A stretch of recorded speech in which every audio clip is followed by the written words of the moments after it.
deboto ng Senyor Divino Tesoro nag-umpisa na sa kanilang panata para sa nalalapit na Semana Santa. Naritong report. Nagsimula na ang panata ng mga deboto ni Senyor Divino Tesoro sa Calasiao, Pangasinan, mahigit isang linggo bago ang Semana Santa. Tulad ng 64 anyos na si Ginang Aida mula sa San Carlos City, taon-taon daw siyang naglilibot sa mga simbahan bilang bahagi ng kanyang panata. Lakas ng katawan, tapos yung bansa natin na sana may katahimikan. Bukod sa Calasiao, nagtungo rin sa simbahan sa San Carlos, Binmaloy, Santa Barbara at Lingayen si Ginang Aida, kasama ang kamag-anak na si Ginang Wilma. Sabi nga nila, with God, nothing is impossible. Yun po lang yun talaga. Tsaka wag kang magsasawang tumawag kay Lord.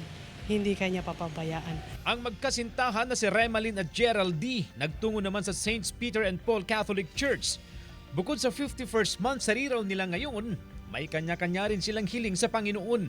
Lalo na kay Remalyn na umaasang makapasa sa board exam para sa mga guro.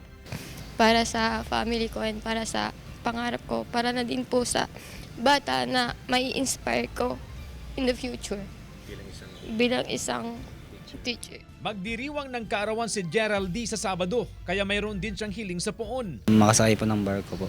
Tapos yung makapasa po siya sa board exam niya po. Tapos habang ng buhay ni mama at papa po. Tapos kaligtasan din po. Ganun po.